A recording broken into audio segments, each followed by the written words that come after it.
Ahí está. Bueno, pues bienvenidos y bienvenidas. Les voy a dar una pequeña introducción sobre nuestro ponente de estos días, Alan Murillo.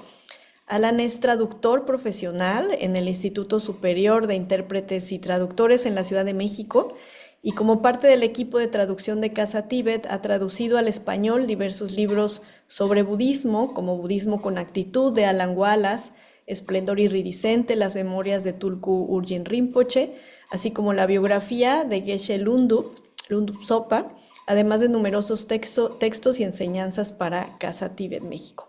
Es estudiante de Casa Tíbet desde 1988 y forma parte del grupo de instructores bajo la guía e instrucción de nuestro maestro principal, que es Marco Antonio Caram, que es el fundador y director de Casa Tíbet México. Y bueno, como estudiante de esta institución ha recibido enseñanzas sobre la teoría y la práctica de las enseñanzas budistas, fundamentalmente el estudio y análisis de la conciencia y el cultivo del potencial humano, con base en los valores trascendentes, a fin de desarrollar una vida más significativa y en beneficio de otros seres y de uno mismo. Pues bienvenido, Alan, te dejo la palabra Muchas y gracias, muchas muchas gracias gracias. por tomarte el tiempo de estar con nosotros y de dar este curso en línea para toda la sangha acá de la península. No, al contrario, gracias a ustedes. Ay, déjenme, se me fue la nuececita, la almendrita. Ya, no, gracias a ustedes por tomarse este tiempo. Yo sé que para ustedes es una hora más y pues vienen de trabajar y de hacer sus cosas y pues se están dedicando estas horas.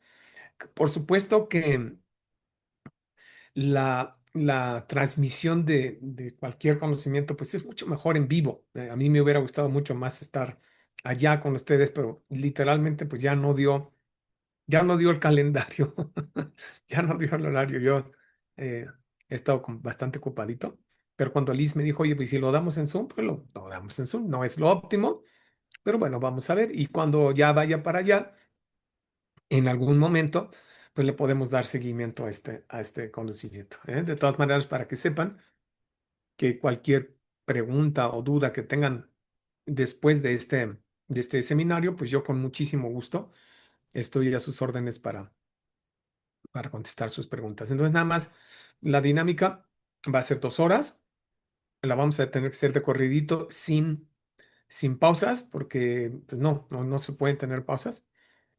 Sé que va a ser un poquito pesado.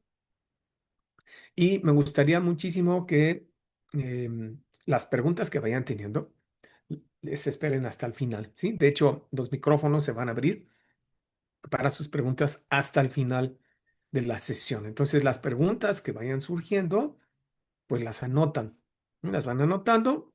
Igual para cuando terminó esa sesión, pues ya quedaron aclaradas sus dudas o sus preguntas, ¿sí? Entonces, por favor, porque como tenemos poquito tiempo, tenemos que maximizar. Entonces, voy a dejar unos 15 minutos al final de la sesión para responder brevemente sus preguntas. ¿Ok?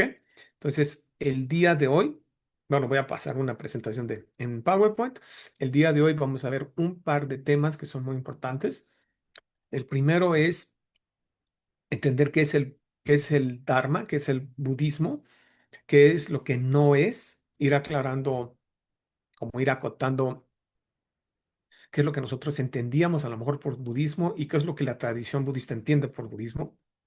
Vamos a irla contrastando con diferentes tipos de disciplinas o tipos de conocimiento, etcétera. Eso va a ser una. Otra parte que vamos a ver es la vida de Siddhartha Gautama, quien después de recorrer el camino llegó a ser quien se llama el Buda, el despierto. Entonces, eso va a ser nuestro programa el día de hoy. Va a ser bastante ligerito en ese sentido.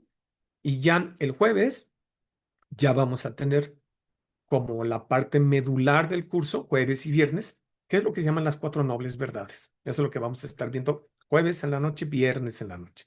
Sí, ese es nuestro plan de vuelo. A ver qué tal, a ver qué tanto podemos abarcar, ¿no? Lo que estaba pensando, Liz, es que en algún punto de octubre o de noviembre, a lo mejor podríamos dar una sesión extra, ¿sí? Obviamente sin costo para los participantes, en la que pudiéramos dar pues un poquito más y resolver más preguntas. A eso sería cosa de ver, ¿no? Como está en nuestras agendas. No les digo la próxima semana porque no puedo, pero digamos un poquito después, tal vez en octubre o en noviembre, ¿sale? Vamos a ver qué tanto vamos a avanzar. Bueno, pues ya, sin mayor preámbulo, vamos a empezar. Entonces les comparto la presentación. ¿Y ahí ya la están viendo? Sí, ahí están viendo. Entonces, el curso se llama En busca de la felicidad auténtica, que en realidad es como una introducción a la teoría y práctica del budismo tibetano. ¿Y por qué se le llama así? En busca de la felicidad auténtica. Porque todos nosotros, todos y cada uno de nosotros, a nuestra manera, con diferentes estrategias, pues estamos buscando felicidad. De hecho, me atreví a decir que, pues por eso estamos aquí en este curso, porque a lo mejor queremos ser felices y no le acabamos de entender cómo, o la estamos pasando mal y no sabemos por qué la estamos pasando mal y queremos pasarla bien. Y intentamos una cosa y otra estrategia y tal cual, pero no nos acaban de salir las cosas porque cambian, porque nos desilusionamos, porque no son como nosotros queríamos, porque teníamos expectativas, porque las cosas cambiaron como nosotros no queríamos, etcétera, etcétera, etcétera. Entonces, ese es un tipo de felicidad que no es auténtica porque no es duradera, no es, digamos, no es predecible. Y lo que se descubre muy pronto en el budismo, el Buda, lo que descubre es que sí hay un tipo de felicidad y más que felicidad, hay un tipo de bienestar que sí es confiable, que sí es predecible, pero que no se encuentra fuera de nosotros, ni en circunstancias, ni en personas, ni en situaciones, ni en posesiones, ni en experiencias, sino que es algo mucho más profundo, nada más que tenemos que encontrar y saber dónde está eso, que es en nuestra propia mente. Y eso es lo que vamos a estar viendo. Cómo aprender a ser felices. Tanto en el mundo cotidiano podemos ser felices, pero también en un mundo interior mucho más rico y mucho más profundo, que independientemente de cómo sea nuestro entorno y nuestra vida, a veces estará muy bien y a veces estará muy mal, que por lo menos tengamos una paz y una fortaleza interna para enfrentar lo que venga, que no nos va a tirar y que vamos a tener esa confianza de poder salir adelante y ayudar a los demás, ayudándonos a nosotros. Entonces, básicamente, lo que es la propuesta del Dharma, ¿no? Yo decía el otro día en Querétaro, yo le considero como la ciencia y el arte de ser verdaderamente felices. Es una ciencia porque es una metodología que fue iniciada, bueno, descubierta e iniciada por el Buda hace 2600 años. Es perfectamente, digamos, la podemos seguir, es replicable, la podemos comprender, la podemos ir entendiendo, la podemos ir aplicando, la podemos ir replicando. Pero también eso es un arte en el sentido de que el arte no solamente implica una técnica para perfeccionar una, un arte, el que ustedes quieran, la música, la pintura, la danza, sino que también implica la parte intuitiva, la parte afectiva, esa parte linda y que no necesariamente es como racional, pero que es definitivamente es tan importante como lo racional. Entonces es una ciencia y un arte de ser felices. Eso es el Buda Dharma para mí. Y el Buda como el gran científico y el gran artista de cómo ser felices. ¿Ok?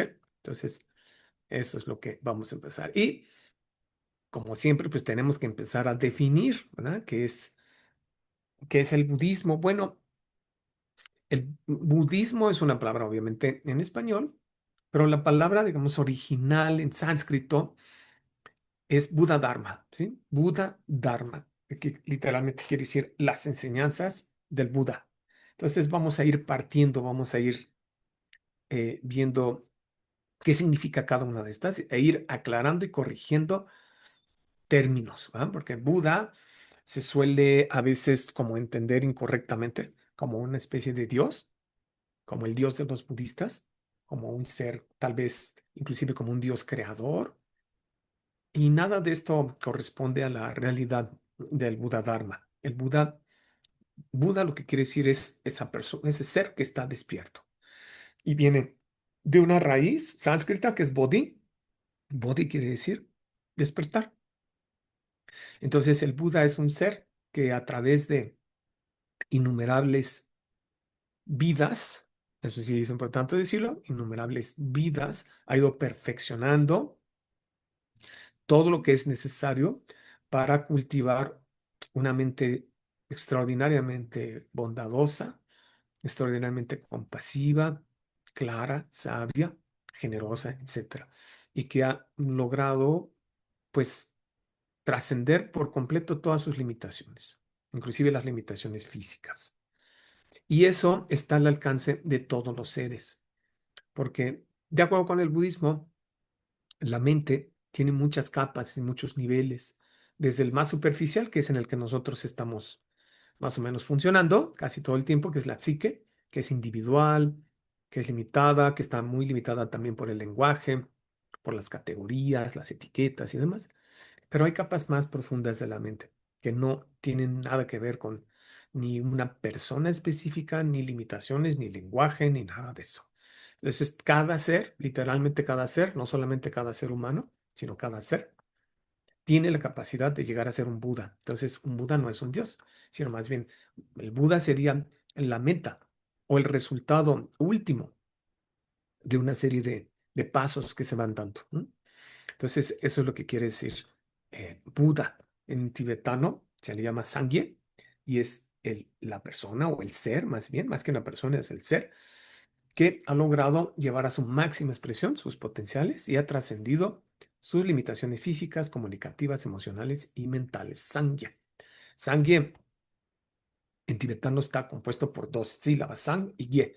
¿Ah? Entonces, sang quiere decir transformar por completo, purificar, eliminar todas las manchas, podríamos decir, eliminar todos los obstáculos, por un lado, los errores, y por el otro lado, ye quiere decir abrir, compartir, enseñar. Entonces, sangye es aquel que por un lado ha transformado todas sus limitaciones y por el otro lado tiene la capacidad de enseñar a otros el mismo camino de manera perfecta. Muy bien. Eso sería Buda. Entonces estamos analizando la palabra Buda Dharma. ¿Sí? Dharma, que es la segunda parte. Dharma en su acepción así más profunda quiere decir proteger o sostener. Eso es lo que quiere decir Dharma. Eso es lo que te protege y habría que preguntarse de qué nos protege. Pues nos protege de nuestras propias neurosis, patrones negativos, repetitivos que nos hacen daño, que a través de los cuales podemos hacer daño a otros, problemas que nos aquejan una y otra vez, que se presentan una y otra vez. Esa casi crónica insatisfacción y crónico, pues miedo que tenemos de muchas cosas, nuestros miedos, inseguridades, nuestras obsesiones, pues, nuestros enojos y demás, ¿no? Toda una serie de emociones aflictivas que no sabemos cómo manejar porque si bien todos y cada uno de nosotros queremos ser felices, nadie quiere pasársela mal, nadie quiere sentir pues ninguna de estas emociones aflictivas. De todas maneras las sentimos. Entonces quiere ser, y no una vez, las sentimos una y otra vez a lo largo del día y de nuestra semana, y de nuestra vida. Híjole, nos han arrastrado esas emociones aflictivas, nos han llevado por la calle de la amargura y siguen llevándonos por la calle de la amargura, aunque no queramos. No que todo sea eso en nuestra vida, pero digamos que nos encontramos con eso una y otra vez y no sabemos cómo resolverlo. Y de nuevo tratamos de resolverlo a través de manipular el mundo externo, de tener cosas, de tener experiencias, de tener pues tener relaciones, de tener fama, de tener aprobación, en fin, todo tipo de cosas que nos dan un cierto bienestar por un tiempo, pero luego se van, luego cambian y volvemos a empezar desde el principio y otra vez. Entonces, el Dharma es eso, todos, una serie de métodos, estrategias, técnicas, conocimientos que lo que nos ayudan es ir rompiendo esta ciclicidad, ¿verdad? Este círculo vicioso. Ese círculo vicioso en sánscrito se le llama samsara, ¿verdad? Este círculo vicioso de nuestra manera de percibir, de reaccionar, de enfrentar las cosas con limitaciones, etcétera. Eso es el samsara, es como un círculo vicioso. No sabemos cómo romper ese círculo vicioso. Y no sabemos cómo romper ese círculo vicioso porque no sabemos cuáles son las causas profundas que están generando ese círculo vicioso de malestar, de sufrimiento, de dolor, de insatisfacción, etcétera. Lo que vamos a ver el día jueves, que es lo que se llama en budismo dukkha. ¿Sí? Dukkha es ese malestar, insatisfacción. Entonces, el dharma es justamente lo que te protege. ¿De qué? Pues de tu propia mente dividida, una mente muy confundida muchas veces, aún con las mejores intenciones. No sabemos muy bien, no tenemos muy bien claro qué es lo que nos hace felices y qué no, o buscamos un bienestar de corto plazo, una gratificación instantánea que tarde o temprano nos va a llevar a la tristeza y al dolor o lleva a otros, ¿no? Entonces es un tema, creo que hay alguien ahí que quiere entrar, que se llama Jenny Sánchez, no sé si le quieran dar No, acceso, no hay, ¿no? ya le dimos. Ah, ok, perfecto. Ujú. Entonces, también lo que quiere decir Dharma, y para el caso Buda Dharma, es medicina, lo que te cura de esta insatisfacción y de este miedo y de este círculo vicioso constante. Eso también quiere decir Dharma. Entonces, ya completo, Buda Dharma es lo que les decía, es como toda una serie de estrategias, de métodos, de, digamos, de formas, de caminos, de senderos que nos protegen de nuestros problemas recurrentes, que no vienen afuera. Los problemas recurrentes vienen de nuestra propia manera inadecuada, incorrecta, de percibir y de aplicar y de proceder. ¿Sí? No es que seamos malos. El tema en el Buda Dharma no es que seamos malos, sino que no sabemos. Y al no saber, cometemos errores. Y al querer ser felices, pero no saber cómo ser felices, y para el caso ni siquiera saber qué es la felicidad plena, el bienestar pleno, pues no le acabamos de hallar. Y es este dolor, insatisfacción y desilusión constantes, ¿no? Entonces, también son las herramientas o las estrategias para descubrir y descansar en el estado despierto de la mente y la plenitud de la felicidad y la tranquilidad. Que eso es en realidad lo que tú y yo queremos. Queremos estar en paz, no queremos problemas, no queremos tener emociones aflictivas, no queremos sentirnos solos o inseguros, o con miedo, o con envidia, o con enojo, etcétera. Eso es el Buda Dharma. Toda una serie de métodos.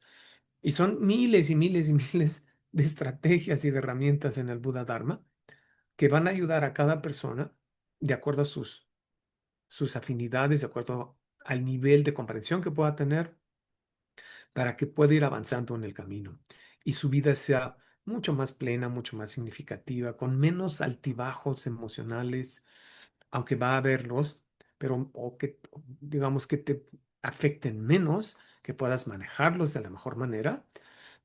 La meta del Buda Dharma no es que seas indiferente, no seas una persona fría, sino que seas una persona muy cálida, muy generosa, muy bondadosa, pero a la vez con una sabiduría y una fortaleza interna muy fuertes. Entonces, eso es el Buda Dharma. Ahora vamos a irlo contrastando un poquito, el Buda Dharma, con otros enfoques, otras disciplinas, ¿va? Y casi siempre lo que la gente pregunta es si así casi casi de inicio, es si si el budismo es una religión. Y esto es una muy buena pregunta porque tiene dos respuestas, sí y no. Dependiendo del contexto y dependiendo de qué entendamos por religión, sí lo es, o tiene aspectos de religión, si no lo es 100% tiene aspectos religiosos. Pero dentro de otro contexto, por el otro lado, no es una religión. Entonces vamos a ir viendo. Entonces religión, pues quiere decir reunir, eso es lo que quiere decir, reunir. En las religiones tradicionales, ¿qué tipo de reunión? La reunión, por ejemplo, de un dios o de dioses con los seres, digamos, comunes, restablecer un vínculo sagrado, restablecer la armonía. Entonces, eso sería religare, religión, ¿va? Y podemos ver que en el mundo y en la historia de las religiones hay dos tipos básicos de sistemas religiosos. Por un lado, los sistemas que tienen que ver con una creencia en Dios, puede ser una religión monoteísta, como puede ser las diferentes manifestaciones de la religión cristiana, o el judaísmo, o el islam, ¿verdad? Todas ellas son religiones monoteístas, pero también en el mundo ha habido y hay, de hecho en su mayoría son politeístas, ¿verdad? En diferentes aspectos, pero son sistemas teístas. ¿En qué se basa esto? Que hay una divinidad, muchas veces es una divinidad que creó el universo, que creó todo lo que existe, que creó al ser humano y que de alguna manera rige los destinos, rige la vida de sus seres y que además da una serie de principios, esa divinidad o divinidades, para vivir de acuerdo a lo que esa divinidad o divinidades considera que es lo mejor, que es lo más ético, que es lo adecuado, etcétera. Entonces, básicamente es una relación entre el creador o los diferentes creadores y lo creado. Mm, Y no es que tenga nada de malo, está perfectamente bien, pero el budismo no es un sistema teísta, ¿sí? El budismo no propone un Dios creador. De hecho, me parece a mí que solamente hay dos sistemas no teístas, los dos son de la India y los dos son contemporáneos. Uno es el budismo y el otro es el jainismo, ¿no? No voy a hablar del jainismo, pero nada más para que sepan cómo, ahora sí que como información general, como curiosidad. Entonces veamos cuál es la base en el que el Buda Dharma, el budismo, se desarrolla. ¿Qué es lo que nos propone? ¿Cuál es la metodología? ¿Cuál es la forma? Pues ya que no hay un Dios creador o no se piensa que haya un Dios creador, pues entonces mm, el acento está en la persona misma, en la capacidad que tiene una persona de ir investigando, ¿ah? La realidad que la realidad interna básicamente, ¿sí? La realidad de los pensamientos, la realidad de la mente y de las emociones. Entonces lo que se propone en el Buda Dharma es pues, una serie de herramientas que nos permitan, primero, una idea general, ¿sí? ¿Qué es lo que se propone? Que se llama una hipótesis, ¿ah? ¿Cuál es el problema? ¿Cuál es la solución? Y se plantea una hipótesis, pero es una hipótesis que todavía no ha sido comprobada. Es una hipótesis, ¿sí? Es algo que está subyacente, es lo que está debajo de, eso es lo que quiere decir hipótesis, ¿no? Debajo de una tesis. Entonces, la hipótesis es eso que nos propone el Buda Dharma que investiguemos, ¿sí? Después nos propone el Buda Dharma que observemos eso que la hipótesis nos está invitando a ver. Y es muy importante que yo utilice la palabra invitando, porque el Buda Dharma no es una propuesta espiritual dogmática. Precisamente es todo lo contrario. Lo que propone es una hipótesis, no un dogma que hay que creer, no es un dogma de fe, es una propuesta, es una hipótesis. Entonces, digamos, lo que nos propone primero el Buda Dharma es que observemos. ¿Y qué es lo que vamos a observar, básicamente? Pues como todo lo que nosotros pensamos, decimos, hacemos, actuamos, interpretamos, vamos, venimos, todo, absolutamente todo, es a través de la mente. Es a través de esa gran desconocida que es la mente. Ahí la iremos explorando. Entonces, la mente es reina, decía el Buda. ¿Por qué? Porque es lo que va a estar en todo momento en nuestra vida, se va a regir por la mente. Absolutamente todo. No hay nada que percibamos por afuera de la mente. Y finalmente todo es una percepción. Puede ser una percepción de cosas externas o una percepción de eventos mentales, emocionales, internos. Pero todo el tiempo está la mente actuando. Entonces lo que vamos a empezar a observar, lo que nos propone el Buda Dharma, es que empecemos a observar la mente misma, cómo funciona, qué pasa, cuáles son los problemas. Y lo que sigue, digamos, es que empecemos a experimentar una serie de estrategias o de métodos para poder nosotros ir, en caso de que sea un problema, una falla, un error, algo que nos está lastimando, etcétera, que empecemos a experimentar con diferentes formas o antídotos o senderos o caminos o metodologías para ir transformando eso que no está bien, que nos hace daño, etcétera.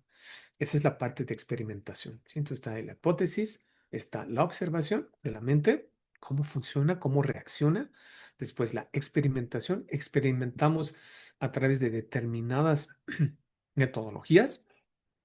Y finalmente, si después de esa experimentación y observación, la hipótesis original se comprueba por nuestra propia experiencia, no porque lo dijo el Buda o un maestro o una maestra, pues entonces se comprueba la hipótesis. Y así sucesivamente se van presentando diferentes hipótesis, observamos, experimentamos, tratamos de hacer, quizá en caso de que estemos equivocándonos en algo, pues el Buda Dharma puede proponer, oye, ¿y por qué no le haces así? ¿Y por qué no le cambias así? ¿Por qué no cambias tu punto de vista? ¿Por qué no intentas abrir tu corazón? Etcétera, etcétera. Y experimentas y luego compruebas. Ah, pues mira, la hipótesis era esta, observé, experimenté y lo compruebo. Entonces, ya no es algo que tengas que creer porque alguien te lo dijo. Si te propone algo, sí, pero tú tienes que vivirlo y tú tienes que aplicarlo y ver si funciona o no en tu vida. Entonces, eso sería básicamente el sistema en el Buda Dharma. Es un sistema que podríamos decir científico, por eso les decía yo que el Buda era como el gran científico de la mente, el psicólogo más importante que ha existido en la humanidad, pues es el Buda. Y que además es un mensaje muy hermoso porque nos dice, tú también lo puedes hacer, lo que yo hice, si haces esto, ¿no? Si observas, si experimentas, si cambias, si transformas, pues entonces vas a lograr exactamente lo mismo que yo. Y eso es un mensaje muy, muy lindo, muy, muy esperanzador, porque quiere decir que no tenemos que ser la persona que somos ahora, siempre, que no vamos a tener necesariamente las mismas reacciones, los mismos patrones, los mismos problemas, que no hay nada en ese sentido fijo en nosotros, que hay tendencias, que hay hábitos, pero que si vamos aplicando estas hipótesis y vamos experimentando y demás, pues entonces podremos ir cambiando poco a poco. Y que este es un viaje personal, es un viaje de experimentación individual que nos invita a ver con una mente y un corazón muy abiertos, muy humildes y muy receptivos.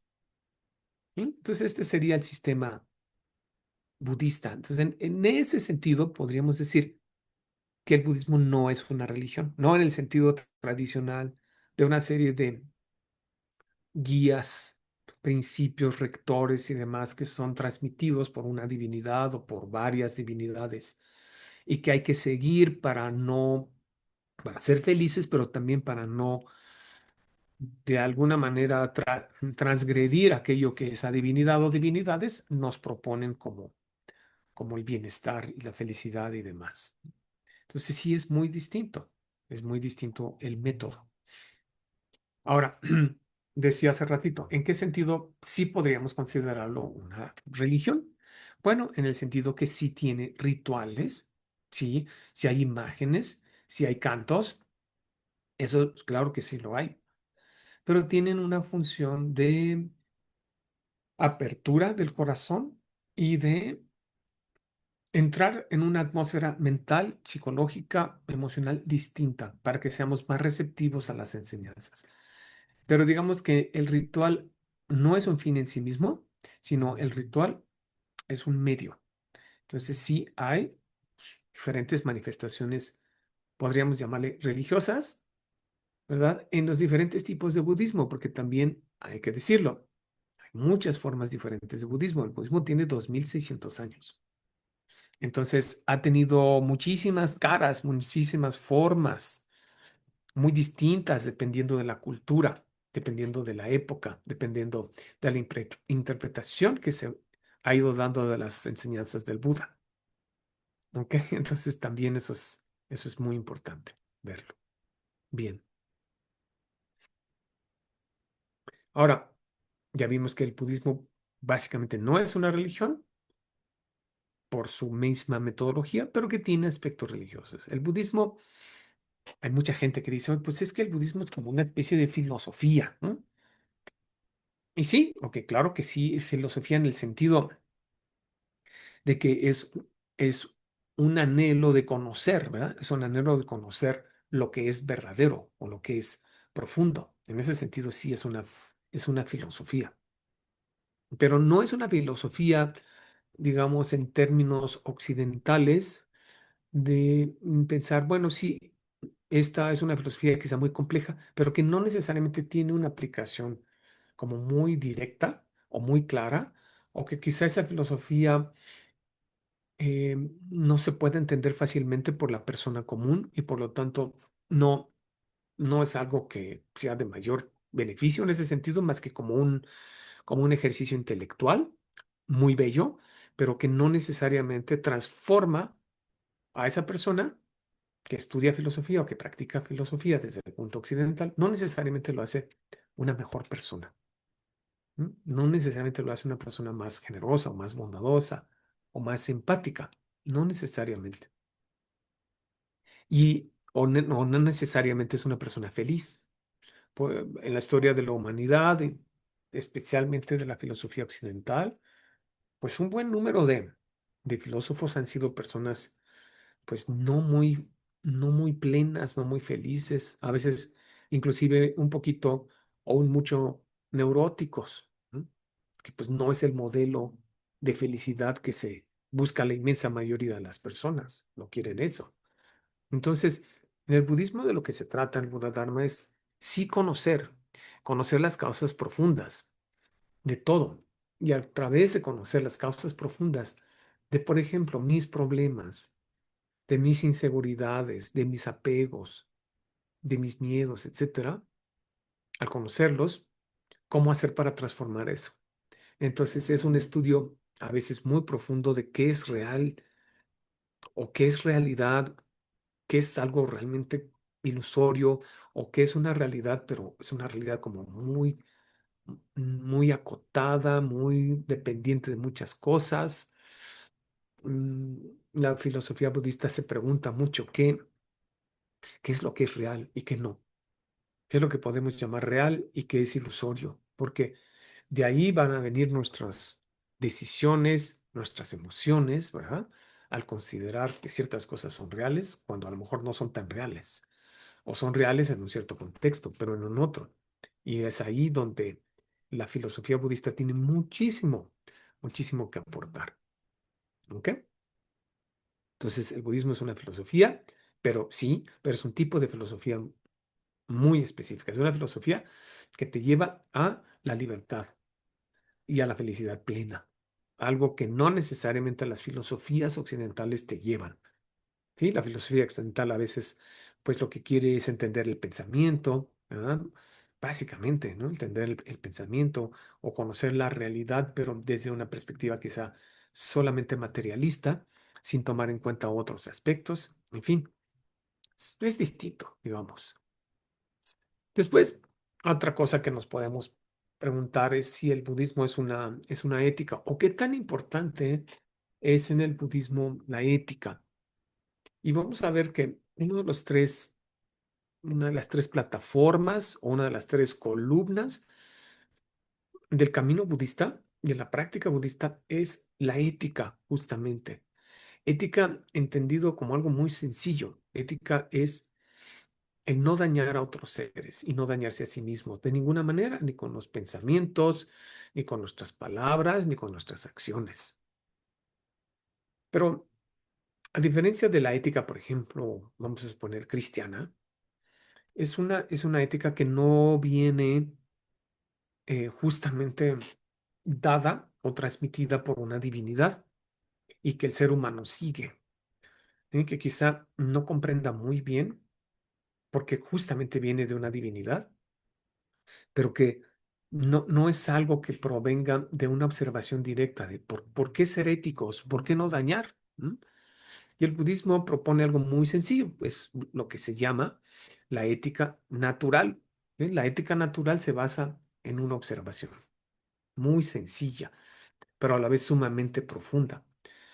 Esa observación es que ni tú, ni los otros, ni tus seres queridos, ni los seres que no te quieren o que no te gustan, ni los seres humanos ni no humanos, ningún ser busca la infelicidad, ningún ser busca el sufrimiento, conscientemente al menos.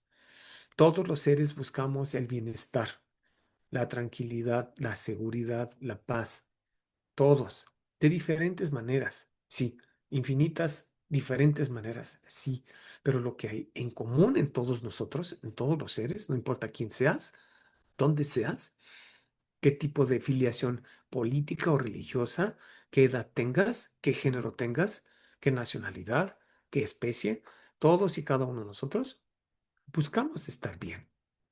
Anhelamos eso y lo anhelamos pues cada día.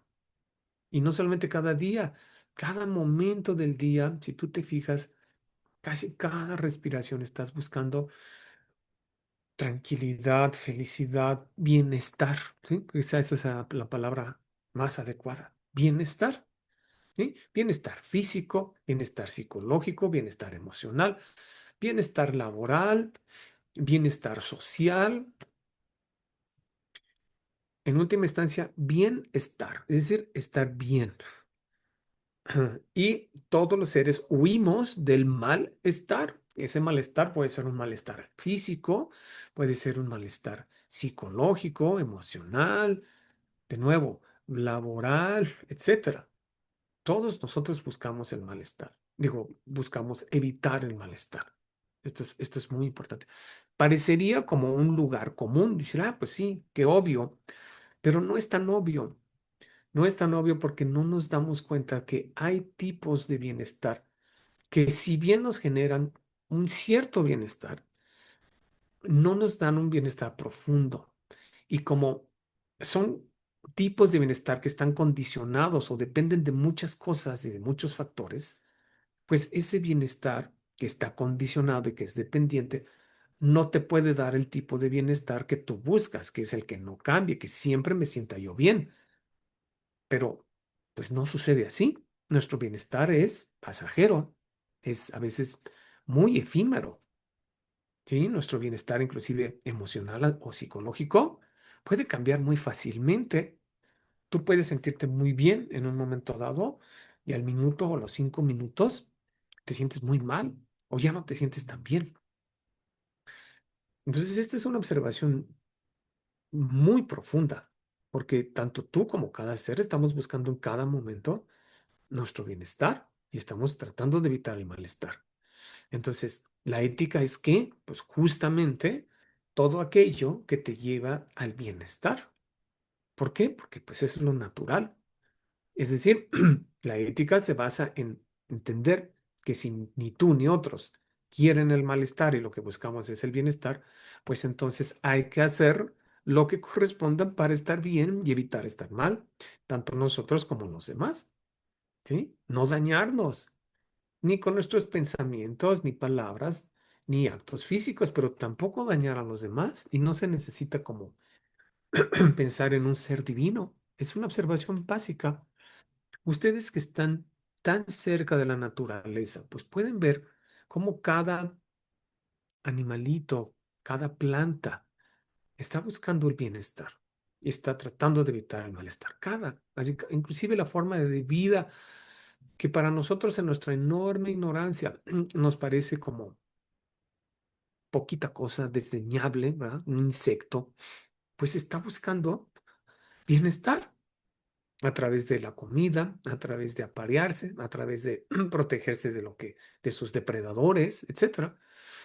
Cualquier tipo de vida busca bienestar y trata de evitar el malestar. Entonces, el no dañarnos y no dañar a otros viene de esa simple observación, pero llevada de una manera profunda. Porque lo que a veces nos pasa es que sí, yo sí reconozco que yo quiero bienestar y evito el malestar que mis seres más queridos quieren el bienestar y quieren evitar el malestar, pero a medida que la relación que tienen conmigo es más lejana, pues nuestra capacidad de ver esto claramente se va diluyendo. ¿Sí? Mientras más lejana es la persona, menos me resulta fácil entender profundamente y de corazón que esa persona quiere estar bien o que ese ser quiere estar bien y que no desea que lo lastimes. Entonces, eso que parece como tan sencillo, que es observar que todos los seres quieren ser felices y evitan el malestar, pues nos enfrentamos con ese enorme problema, que sí, pero que depende de su relación conmigo. Entonces ya no está tan fácil. Mm. Entonces, de ahí viene la ética budista, ¿sí? Y el Dalai Lama tiene un texto que se llama La ética es más importante que la religión. Si la base de todo actuar humano, seas una persona religiosa, ¿no? Tiene que ser la ética. ¿Sí? Puede ser una persona que aparentemente está siguiendo una religión, pero que si no sigues esto, una ética, pues no vale, no vale. O puede ser una persona que no tenga ninguna religión, pero que observe esto y va a ser una persona ética, ¿no? Y va a evitar hacer daño a otros o lo menos posible y a sí mismo. Por eso, esta propuesta de que la ética en realidad es más importante que la religión. Además, tú y yo sabemos que en nombre de la religión se han cometido actos terribles, ¿no? De crueldad, de exclusión, de matanza, de represión, ¿no? Todo en nombre de la religión o de un Dios X o Dios tal o dioses tales.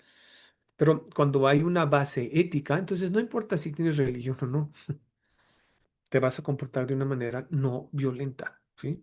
Lo que Gandhi llamaba ahimsa. Sí, ahimsa es no violencia. No violencia mental, no violencia verbal y no violencia física. No violencia hacia nosotros, no violencia hacia los demás. ¿Por qué? Por esta simple observación. ¿Va? ¿Vamos bien? Ok. Ahora, ¿es el budismo una psicología? ¿No? Porque en los últimos años hemos visto el florecimiento o la aparición de diferentes tipos de psicología en el mundo, que ya no son el psicoanálisis, ¿verdad? O las psicologías tradicionales. Pongo como ejemplo lo que se llama la psicología positiva, ¿verdad? La psicología positiva, que es una corriente muy importante psicológica que nace en California, en Estados Unidos, ¿no? Con toda una serie de psicólogos que en realidad toman mucho del Buda Dharma, muchísimo. Muchos de sus principios vienen del Buda Dharma. Y entonces, podríamos decir que el budismo sí es una psicología, claro que sí, porque de hecho, pues a ver, la palabra misma psicología, pues es el estudio, ¿verdad? De la mente. Y ya vimos que para el Buda Dharma lo más importante es la mente, ¿va? Conocerla, estudiarla, ver en dónde hay problemas, cómo corregirlos y llevar a la mente a un estado de profunda libertad y de profunda paz y de profunda sabiduría. Entonces, podríamos decir que el budismo es la psicología, ¿sí? Es la psicología más importante. ¿M? No que las otras psicologías no sean importantes, son importantísimas, ¿sí? Pero el ámbito, el enfoque de la psicología budista es inmensamente más profundo, ¿sí? ¿Necesitamos las otras psicologías? Sí, definitivamente. Sí, porque las otras psicologías, las terapias, digamos, convencionales, van a atacar problemas que el Buda Dharma no está diseñado para atacar. Sí, el Buda Dharma supone una persona que ya tiene una salud mental, emocional, pues no óptima, pero sí básicamente sana, ¿sí? Básicamente sana. No quiere decir que no haya nunca problemas emocionales en esa persona o que haya desequilibrios de vez en cuando, claro que los va a haber, pero no es el estado base. ¿Sí? Entonces el Buda Dharma está, digamos, es más fructífero, es más eficaz en una persona que tiene ya un tipo de mente relativamente estable, relativamente estable, relativamente clara, que no está sujeta a ningún tipo de problema, digamos, mental clínico, podríamos decir. Y a partir de, o por lo menos problemas de traumas, de heridas emocionales quizá muy fuertes, que el Buda Dharma no está hecho para resolver. Y ahí es en donde entraría la ayuda indispensable de las otras psicologías. ¿Sí? Y esto que dice aquí es muy importante. ¿M?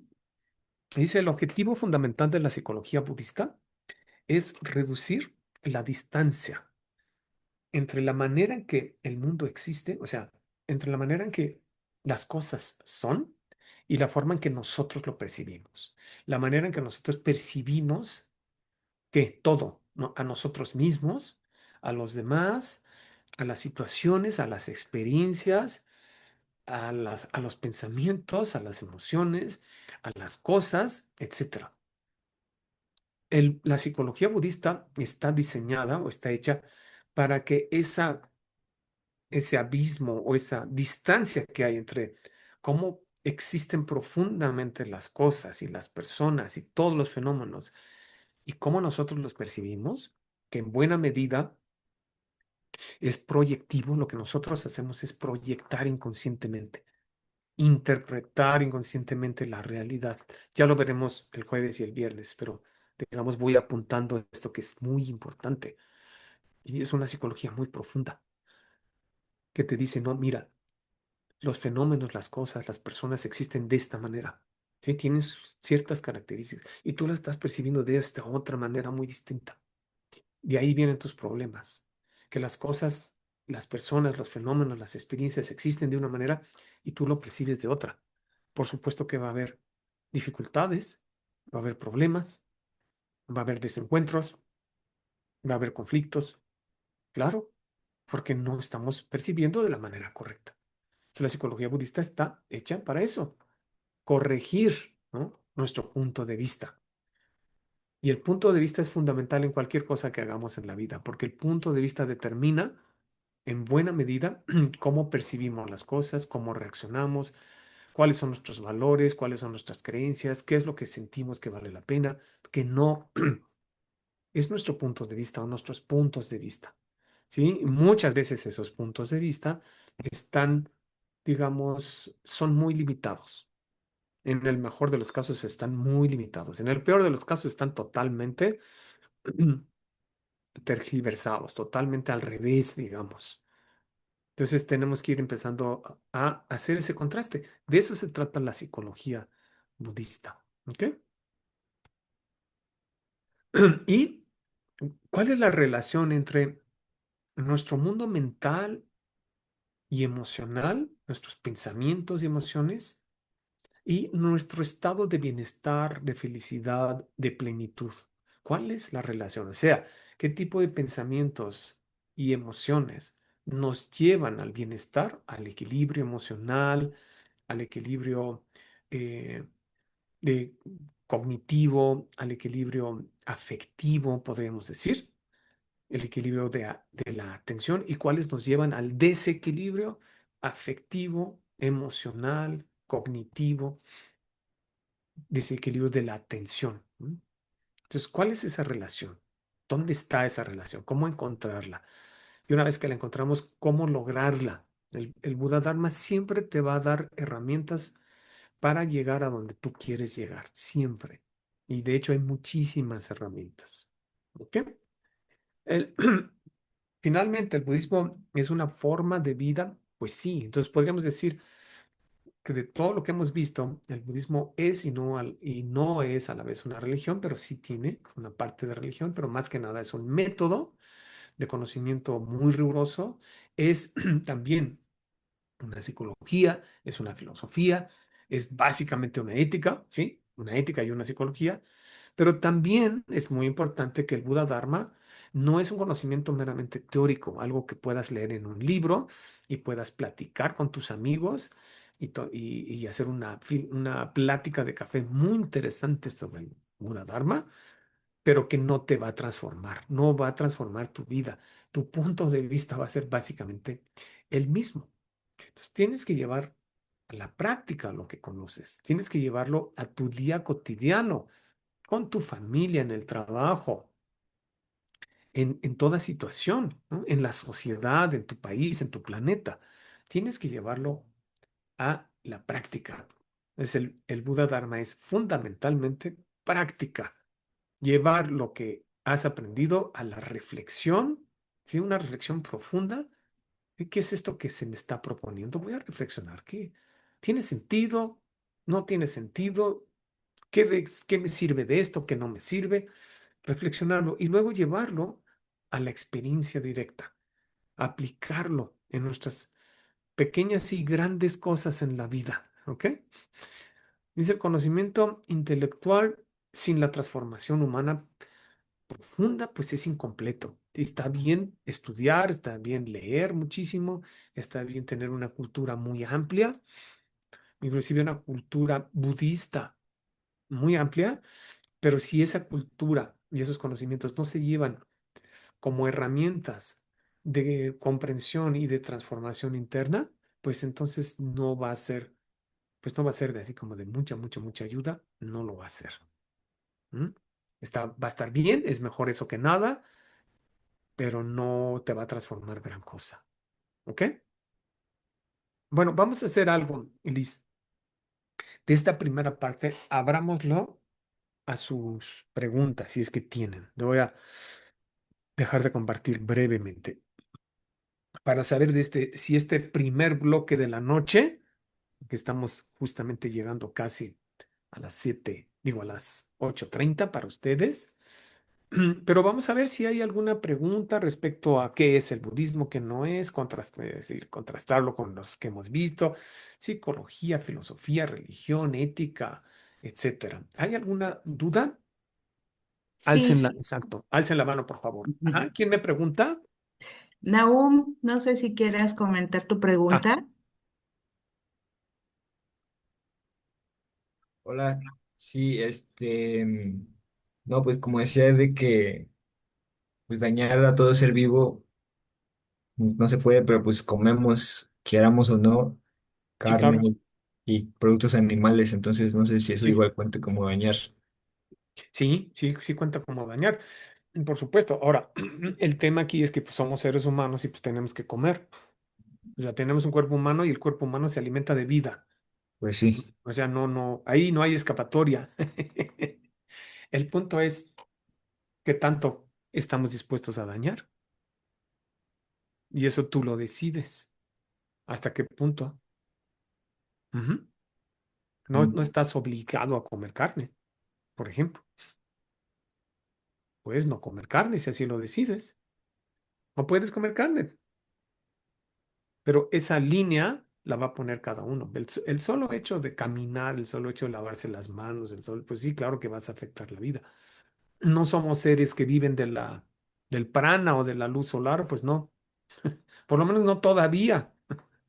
A lo mejor lo logramos, pero mientras tengamos este cuerpo burdo, ¿verdad? Que necesita alimentarse, inclusive si eres vegetariano o vegano, de todas maneras vas a afectar la vida. De todas maneras, ahí no hay escapatoria. Pero el chiste es, ¿dónde pongo yo la línea? ¿Sí? ¿Hasta dónde? Yo decido. ¿Sí? Y en el Buda Dharma hay todo tipo de planteamientos, ¿no? Así es que, pues, eso que se deja a tu propio criterio. Eso también es muy importante en el Buda Dharma, ¿no? Que como que estamos muy acostumbrados a que, a ver, dime qué tengo que hacer, ¿no? ¿Hago esto o hago aquello, ¿no? El Buda Dharma te dice, mira, aquí está, este es el planteamiento, estas son las consecuencias, ejerce tu criterio, ¿sí? Ejerce tu libertad de elección. ¿Mm? Y básicamente eso es lo que yo te podría decir, ¿no? ¿Ok? ya. Sí, porque había escuchado justo de que Buda decía de mantenerse en el camino del medio, entonces tampoco puedo ser muy radical a ciertas cosas y también me gusta comer carne, entonces me gusta pues, mantenerme en ese... Sí, sí, claro. Sí, ahí es donde también ponemos en la balanza, ¿no? Para satisfacer un gusto, ¿qué estoy dispuesto a hacer? ¿Sí? Por ejemplo, para satisfacer mi gusto por la carne.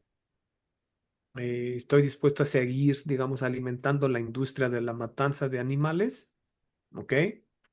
Sí, ok, pues sí, ni modo, ¿verdad? O tú decides, no, sabes que no, sí, sí me gusta, pero no, no quiero participar en esa matanza, ¿no? Y me gusta mucho, pero no quiero. Sí, no estás obligado, ¿sí? Una cosa es el gusto que tienes y otra cosa es que estés obligado a hacerlo. Ujú. Sí, Tatiana, ¿sí? ¿Que te queda claro, no? Bien. sí, bueno, Tatiana, Sí, es que estaba viendo la definición de budismo que decía método fundamental para entender la realidad. Me parece que podría decir también como el método científico, porque me parece que son los pasos sí, del método científico, exacto, exacto. ¿no? Sí, Y correcto. entonces le da un sentido para mí completamente diferente de lo que he entendido por el budismo. Es Ok, como el marco, pues sigues esto, ¿no? Haces tu hipótesis, observas, te observas, sí, esta idea de estar atenta todo el tiempo a ti correcto, misma, experimentas y ya después compruebas qué pasó contigo. correcto. ¿Qué fue lo que cambió? Y me encanta porque pues es el método científico tal cual, Exacto. Por eso yo les decía que el Buda era el gran científico, ¿no? definitivamente. Gracias. Y no, a ti, Tatiana, una excelente intervención. Y ahora que veamos justamente en esta segunda parte la vida del Buda, vamos a ver que el Buda, bueno, Siddhartha, antes, sí, antes el Buda era Siddhartha Gautama, era un ser, ¿no? Un ser humano. Pero era un ser humano muy particular porque tenía ese espíritu de investigación que no se basaba en, pues está esta teoría y ahora voy a hacer que los hechos correspondan a mi teoría. No, él decía, ok, vamos a ver los hechos, tal cual. Y vamos a ver que, voy a ver si al observar esto se comprueba o no, pero sin una como algo que a fuerza tengo que comprobar, sino era totalmente abierto. Por eso fue en sus días, puso, digamos, en tela de juicio, no en tela de juicio, sino puso en una especie de crítica todos los sistemas espirituales y de pensamiento de su época, que eran muchos, precisamente por esta idea que tú estás diciendo, Tatiana. A ver, pues voy a ver, ¿no? Pero voy a experimentar, voy a observar qué pasa y compruebo o no compruebo. Y si después de investigar esta hipótesis o digamos, esta propuesta tradicional religiosa, no le encuentro sentido, pues no le encuentro sentido y ya, aunque sea una propuesta religiosa, por ejemplo, como los Vedas, que tienen 2000 años de antigüedad, pues tendrán 2000 años de antigüedad, pero al observar lo que proponen, no tiene sentido, a menos que tengas como, no, pues es que esto es lo que tengo que creer. Ok, está bien, se vale. ¿Ok? Bien. Una más Sí, antes de continuar. HP, hola, HP. HP. A ver, HP. Si nos puedes abrir tu micrófono. Ah, Ajá. hola, soy Elizabeth. No, Elizabeth, ¿cómo estás? no aparece mi nombre, ¿sí? Es Ok, que, muy bien, muy bien. Dime, Elizabeth. pues mira, a mí me ha, hace cierto poco tiempo que precisamente me inquietó saber más acerca del budismo. Sí. Y sí tienes razón, tiene la idea esa de que era una religión, y no es una religión, sino que tiene ciertos aspectos, pero que además Sí.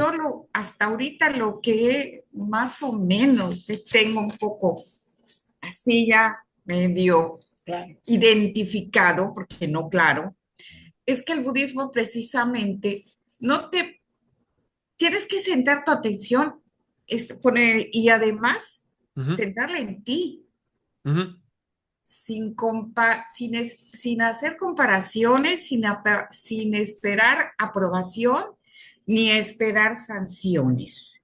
O correcto. sea que, como bien decías, pues a lo mejor yo decido no comer cereales, aunque yo no tenga ningún problema con el gluten. Ujú, ujú. Pero es muy mi decisión. Ujú. No tengo que esperar que lo acepten, ni tampoco tengo que convencer a todos que así debe ser. Y es Es por correcto. todas esas cosas que a mí de verdad me interesó mucho. Y cuando de verdad yo siempre digo que no hay casualidades, porque poco después que empecé a más o menos investigar, ¡tan! Se presentó lo de este taller. No hay casualidades, hay causalidades, ¿verdad? Exacto. Muy bien, muy bien. Sin esperar sanciones, exactamente, muy bien.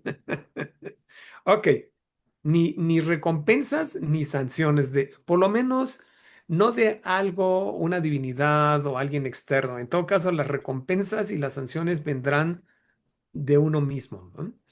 Bueno, ¿les parece que sigamos Sí. a nuestra segunda parte de la vida? Una última, Alan. Dice, ¿en dónde se ubica la fe dentro de la práctica budista? A ver, déjame ver bien la pregunta. Ujú. Entiendo la responsabilidad frente a nuestros actos y actuar en ese sentido, pero ¿y la fe, la esperanza? Muy buena pregunta. Em, en el Buda Dharma se habla más bien de confianza. Eh, si le quieres llamar fe, está bien, pero más bien la confianza que viene de que justamente de esa apertura de nosotros para nuevos conocimientos o nuevas propuestas, ¿no? De cómo vivir, de cómo transformarnos. Pero la confianza va a venir de decir, a ver, voy a poner en práctica esto, voy a aplicar esto y sí me funciona. ¿Mm? O sea, no hay una aceptación previa, sino es, a ver, sí, tengo la apertura para decir, a ver, quiero aprender, ok, aquí está, a ver, pues voy a ponerlo en práctica. Esa apertura la necesito, pero no se presupone que tengas que creerlo, ¿no? Sino, ok, lo aplico y entonces, si funciona, tengo confianza en eso, ¿sí? Más bien se habla de confianza, ¿sí? No hay como una fe ciega, ¿no? Entonces hay una confianza, hay una, ¿cómo diríamos? Una certeza de que esto funciona. Entonces, más que fe sería certeza, sería confianza que viene de la comprobación de este famoso método científico. De ahí viene la confianza, ¿ok? ¿Sí? ¿Sí quedó claro? Es todo un tema, ¿sí? Y aunque a veces en los idiomas occidentales se traduce esta confianza a nuestros idiomas como fe, el problema con la palabra fe para nosotros es que tiene a veces esta connotación de algo no pasado por el análisis, no pasado por la crítica, sino es algo que se acepta, digamos, a priori. Eso no existe. El Buda mismo decía, no creas nada a priori, nada, y no le creas a ningún maestro a priori, a ninguno. Lo que tienes que hacer es, claro, apertura, pero una vez que ya tienes la apertura y te pones a analizarlo y a experimentarlo, pues tú ves, si es algo que te hace bien, pues lo sigues, y si es algo que no te hace bien, pues no lo sigues. Ya, te acabó. Ujú. ¿Sale? Bueno.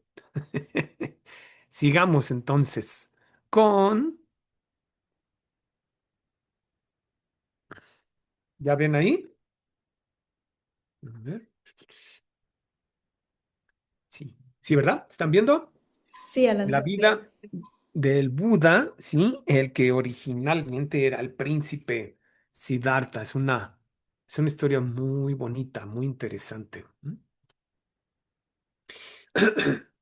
Entonces, es bien interesante. A ver, vamos a situarnos un poquito en el tiempo y en el espacio.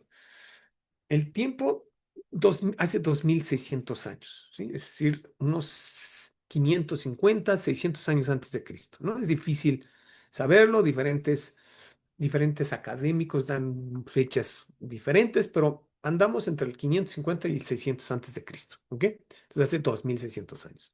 ¿Dónde? En lo que, claro, actualmente es el noreste, sí, el noreste de la India y el oeste de Nepal, ¿sí? En esa franja, más o menos. En ese entonces, pues no había India, no había Nepal, ¿no? Había reinos, había ciudades-estado, había muchas cosas, ¿no? Pero no había un país India y un país Nepal. Bien, entonces, ahora situémonos en en qué tipo de familia nace. Y él nace en una familia de casta noble, ¿sí? En sánscrito se le llama kshatriya y kshatriya quiere decir, originalmente quería decir guerrero, ¿sí? Guerrero, eso es lo que quería decir kshatriya. Kshatriya con el tiempo se fue volviendo más que guerreros, que sí, pero eran más bien los gobernantes. Entonces, dentro de las cuatro clases sociales que existían en esa época, en lo que actualmente es la India, la casta o la clase social más elevada era la de los brahmanes, los sacerdotes, los que eran herederos de los Vedas, de los himnos que se habían transmitido oralmente durante cientos y cientos y cientos de años, y los brahmanes eran los encargados de, digamos, de que el mundo funcionara a través de los cantos, de los himnos, a través de los rituales, a través de los sacrificios, ¿verdad? Eran los brahmanes los que contenían, los herederos y los transmisores a otros brahmanes de ese conocimiento. La siguiente clase social era justamente la de los guerreros gobernantes, en la que nace Siddhartha. ¿M? Y Siddhartha, ¿verdad? Tiene como madre a Mayadevi, su padre era Shuddhodana, ¿no? Shuddhodana que en algunas narraciones era como un rey, ¿no? En otras narraciones más bien era como una especie de gobernante de un clan, del clan justamente de los Gautama, ¿sí? Gautama era el clan de Siddhartha. Entonces el jefe del clan de los Gautama era Shuddhodana, su padre, y su madre era Mayadevi. Y lo que es bonito es que cuando Mayadevi concibe o es concebido Siddhartha, ella tiene un sueño, en esa noche ella tiene un sueño en el que se le aparece un elefante blanco con ciertas características. Y en la India el elefante en general es un símbolo de poder, ¿no? Y símbolo, además siendo blanco, un símbolo de poder espiritual. Entonces, Maya Devi tiene este sueño y sabe que el bebé, ¿no? que fue el concebido, pues es un ser de mucho poder espiritual. Entonces, pasan los meses, obviamente, y Maya Devi, dirigiéndose hacia la aldea o ciudad donde vivía su madre, da luz en el camino, que es esta imagen que tienen ustedes ahí. Está Maya Devi, está sostenida con el brazo derecho de un árbol, que además ese árbol se dice que se inclina, ¿sí? Es una cosa así medio mágica, ¿no? Se dice, hay mucho simbolismo aquí, ¿eh? No, no se lo tienen que creer así de que, oye, sí se habrá inclinado el árbol. Todos estos son simbolismos, es el mito, digamos, ¿no? Entonces, el mito de su nacimiento es que ese árbol y se inclina para que Maya Devi pueda tomarse de esa rama y poder dar a luz sin ningún tipo de dolor a Siddhartha, ¿no? Y ahí ven ustedes a sus ayudantes, ¿no? Y se dice que en el momento en que nace Siddhartha hay toda una serie de prodigios, arcoíris, flores que caen del cielo, ven toda una serie de señales que simbolizan que ese ser que están naciendo es un ser extraordinario, ¿no? De hecho, en algunas narraciones se cuenta que Siddhartha nace con los ojos abiertos y nace caminando, ¿m? Y nace diciendo, además hablando y diciendo que esa es su última reencarnación, ¿no? Fíjense, para que vean qué interesante está eso. Entonces, de nuevo, no lo tienen que creer así tal cual, pero es un simbolismo muy bonito. Ahí tienen ustedes al rey Suddhodana mostrando a sus súbditos, ¿sí? A el heredero, al primogénito, Siddhartha, ¿m? que como imaginarán, siendo una sociedad patriarcal, pues claro que el más importante pues era el primogénito, era el que iba a heredar el poder y la gloria, digamos, el poder y la gloria. Ok. Lo que no se, no, lo que no está aquí presente es que su madre Mayadevi muere a los 3 meses de que nace Siddhartha. ¿No? Y ahí empiezan los problemas, ¿no? Justo. Todo está muy bien, pero su madre muere. Entonces, Siddhartha es criado por la hermana de Mayadevi, ¿no? Quien pasa a ser, además, según la costumbre de aquella época, entre los gobernantes, pasa a ser una de las esposas de Shuddhodana, ¿sí? Entonces es la tía madre, podríamos decir, ¿no? Que después tiene un papel muy, muy importante en la conformación de la comunidad monástica femenina en la época del Buda. Entonces, muy interesante. ¿Dónde nace? En la que es actualmente el sur del Nepal, ¿ah? Kapilavastu, ¿sí? Todavía existen esas ruinas, o lo que los arqueólogos piensan que puede ser Kapilavastu, ¿sí? En el palacio de Kapilavastu, ¿sí? Sí, aunque Siddhartha nace no en Kapilavastu, sino en Lumbini, que está en Nepal, después regresan a Kapilavastu, ¿no? Que todavía actualmente se encuentra en Nepal, ¿ok? Entonces, perdón, digamos, en aquella época cuando nacía un niño o una niña, especialmente un niño, y siendo además el primogénito del gobernante, los brahmanes, los astrólogos, le conformaban, le hacían su carta astral para que vieran cuáles eran las tendencias positivas, qué cosas favorables tenían, qué cosas desfavorables tenía ese pequeñito y demás. Y entonces, lo que los astrólogos le dicen a Shuddhodana, a su padre, es que Siddhartha tiene como un doble potencial, ¿no? Por un lado, tiene el potencial de ser un gran gobernante, de poder extender los dominios de Shuddhodana por mucho, de ser como un gobernante muy poderoso, muy sabio, ¿no? Por un lado. Pero los astrólogos le dicen también que tiene todas las características para ser un gran ser espiritual. ¿Sí? Una especie como de rey espiritual, podríamos decir. Entonces, Shuddhodana, obviamente, lo que quiere, pues no es que sea un gran ser espiritual, lo que él quiere es que continúe su reinado y lo haga más grande, ¿no? O sea, la ambición mundana, natural. Y entonces él de una manera, pues que él piensa que es muy inteligente, dice, bueno, ¿y cómo le voy a hacer para que Siddhartha, ya que tiene estos dos potenciales, cómo le voy a hacer para que se oriente hacia lo mundano y no hacia lo espiritual? Entonces lo que hace es, pues ya sé, voy a hacer que Siddhartha viva en dos palacios nada más, en el de verano y el invierno, ahí se la va a pasar, ¿no?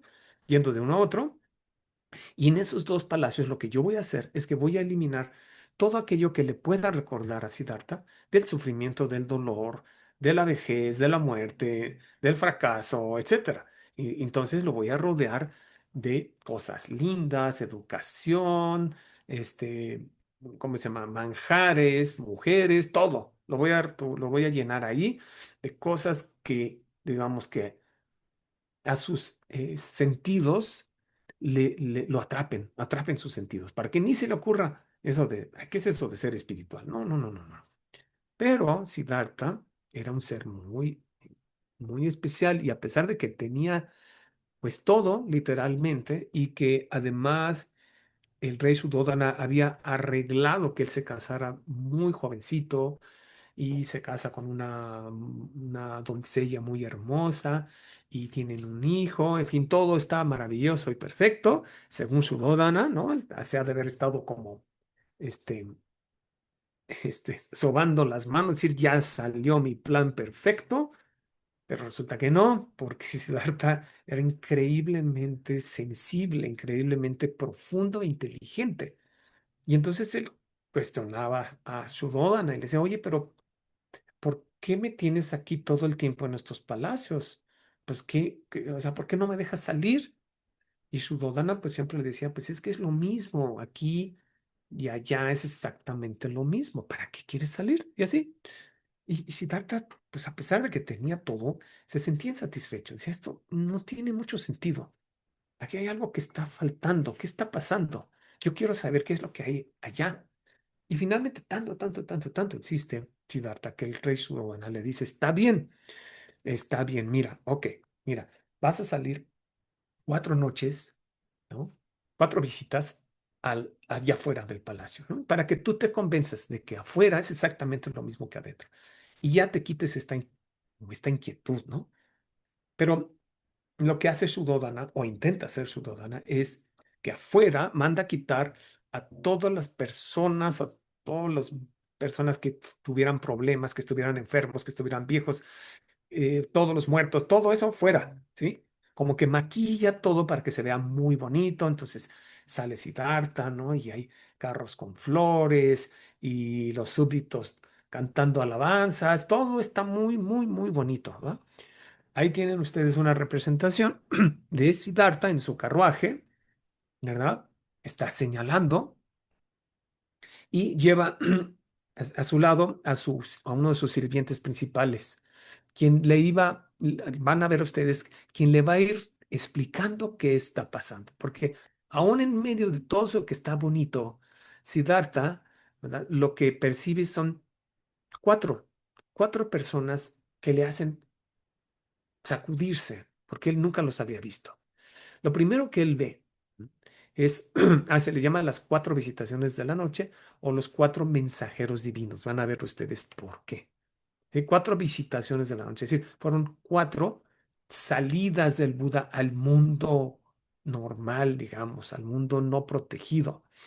Y entonces lo primero que ve es un viejo, es esta persona que está aquí, no sé si lo ven, ¿sí? Este señorcito. Ok, un viejo. Entonces imagínense para Siddhartha que nunca había visto un viejo en su vida. Todos eran jóvenes y bellos. Jóvenes y bellos, todos. Y entonces es un shock para él porque dice, o sea, dentro de la multitud de todos, todo bonito, todo lindo, alcanza a ver un viejo. Y dice, ¿qué es eso? Le pregunta a su asistente. Entonces el asistente le tiene que empezar a, pues ni modo, a decir la verdad. Y dice, pues es que ese es un viejo, es una persona, ¿no? que ha vivido mucho tiempo y que pues así se va poniendo. Arrugado, encorvado, sin fuerza, con el pelo cano, chimuelo y demás, ¿no? Ya, o sin dientes de plano, porque obviamente, imagínense, una persona vieja, que además vieja en ese entonces serían 35 o 40 años, probablemente, muy distinto ahora. Y entonces dice, le pregunta a Siddhartha a su sirviente, a Chana, pero eso solamente le pasó a él. O cómo? Entonces Chana le tiene que ir explicando, no, pues es que eso les ocurre a todas las personas, a todos los seres que viven mucho tiempo. Y pregunta, ¿y le va a pasar a mi esposa, a Yashodhara, y le va a pasar a Rahula, a mi hijo, y le va a pasar a mi padre, y le va a pasar a mi madre, y le va a pasar... Y Chana le dice, pues sí, sí, sí, sí, sí. Esto le va a pasar a todos si viven lo suficiente.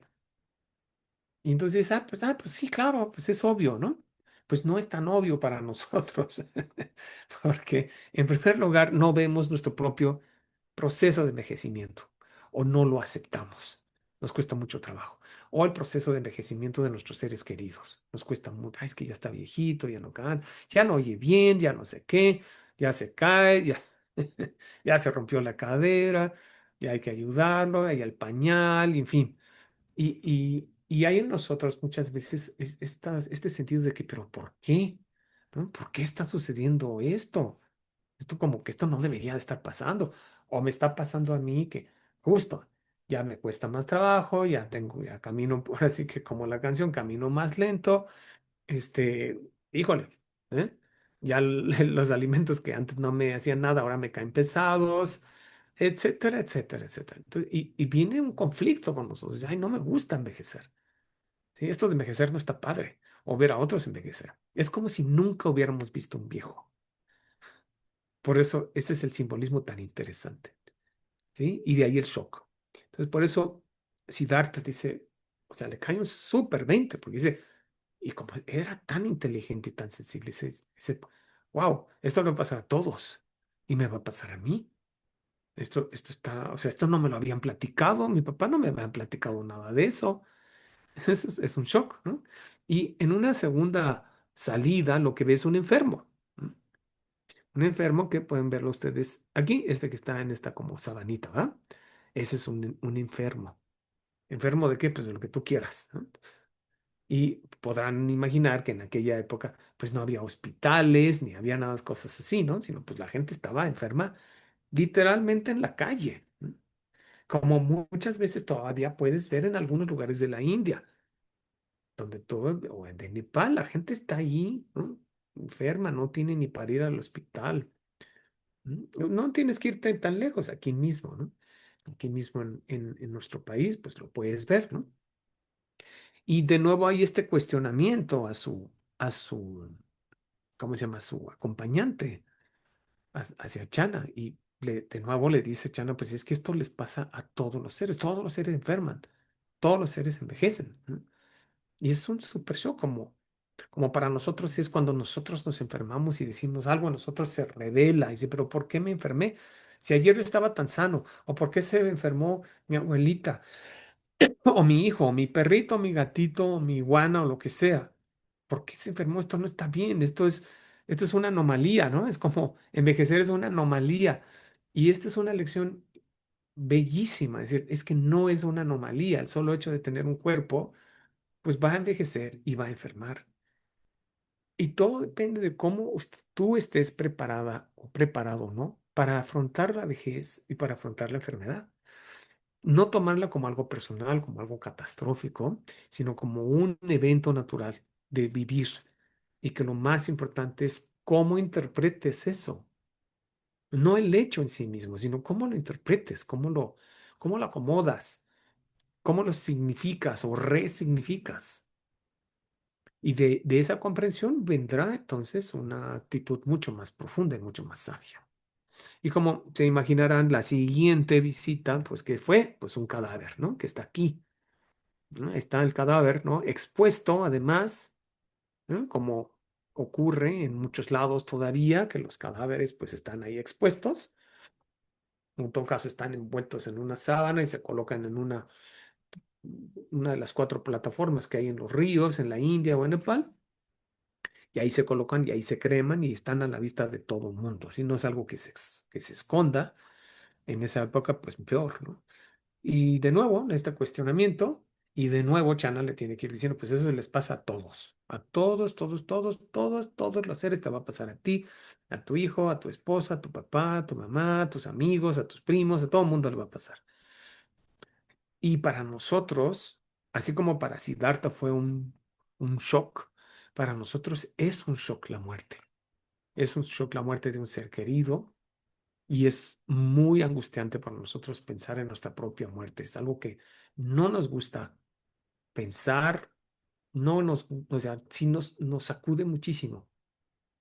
Y más cuando se trata de alguien muy cercano o cuando se trata de una muerte repentina, ¿sí? Nuestra capacidad para entenderlo es muy poquita. Entonces, todos estos temas que Siddhartha entiende, comprende profundamente y acepta, dice, pues sí, o sea, si tienes un cuerpo que nace, pues va a envejecer, va a enfermar y tarde o temprano va a morir.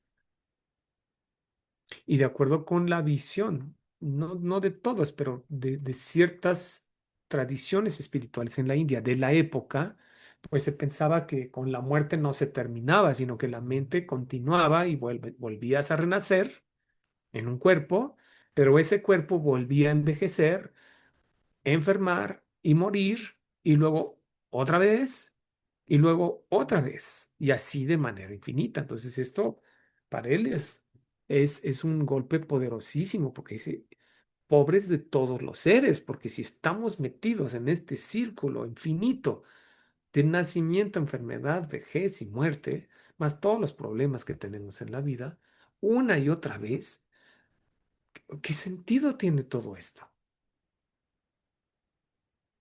Y lo que le empieza a dar la llave es que en la cuarta de las visitaciones, él lo que ve es un renunciante, ¿sí? Aquí en esta representación tailandesa aparece como un monje, ¿no? Aquí está el monje, vestido de amarillo. Aquí abajo tienen un monje, pues podría ser birmano por la túnica, no lo sé, no lo alcanzo a ver bien, ¿sí? Pero lo que él ve, lo importante de lo que él ve es que a pesar de que ese ser, esa persona no tiene nada, no tiene lujos, no tiene familia, no tiene ropa adecuada, no tiene absolutamente nada.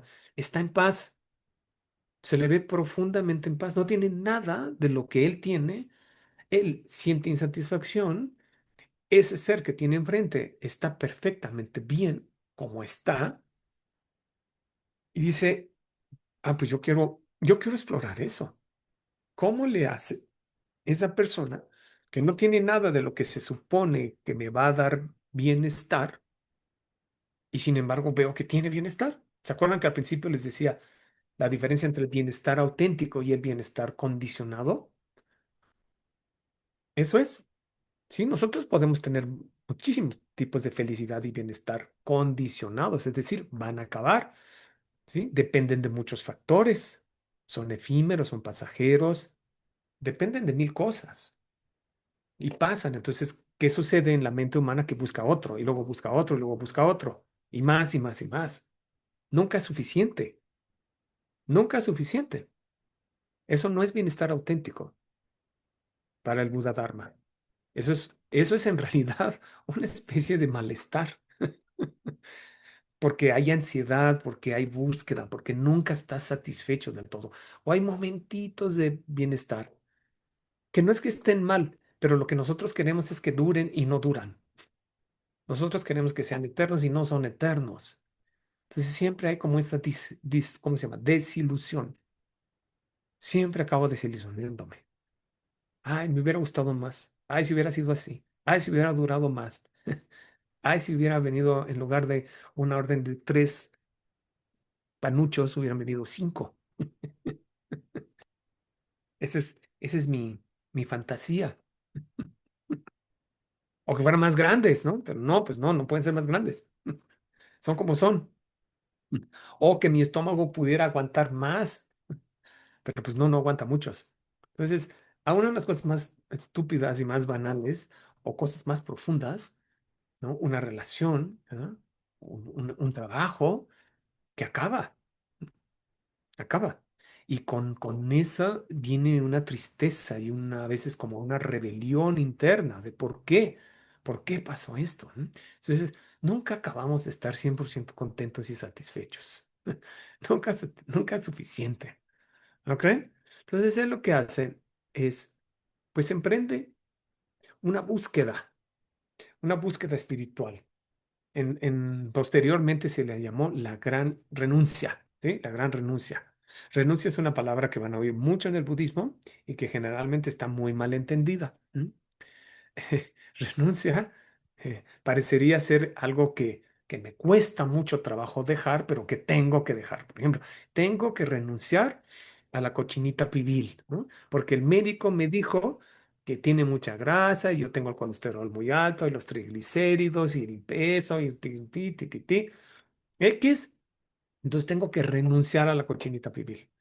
Entonces te sigue gustando la cochinita pibil y es más, probablemente se te antoje mucho más la cochinita pibil, pero tienes que renunciar a ella. Bueno, eso no es, eso no es la renuncia en el Buda Dharma, ¿sí? La renuncia en realidad es comprender que eso te está haciendo daño y voluntaria y claramente comprendiendo que eso te hace daño, dices, ya no quiero seguir sufriendo, así es que ya no voy a seguir generando las causas para mi malestar.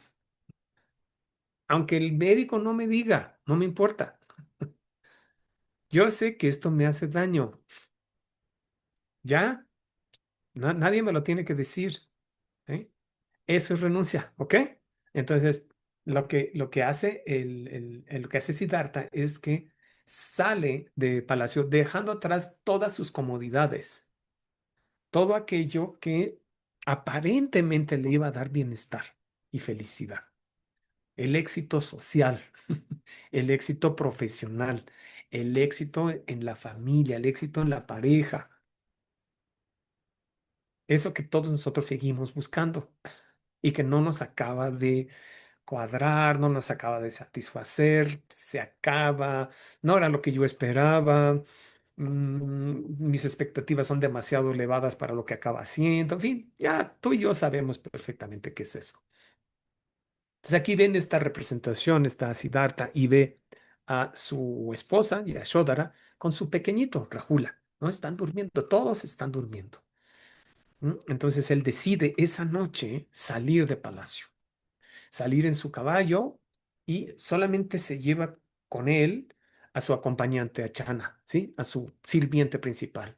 Entonces deja a todos atrás que están durmiendo, inclusive los guardias duermen, porque cae como una especie de niebla o de neblina, ¿m? que adormece a todos excepto a Siddhartha, a Chana y a su caballo. Y sale por una de las puertas del palacio, ¿no? Llega a un lugar en donde se baja del caballo, ¿no? Se quita todas sus ropas lujosas, se viste de los harapos de un mendigo que andaba por ahí, se corta el pelo, se rapa, se quita la barba, se quita todas sus joyas, ¿sí?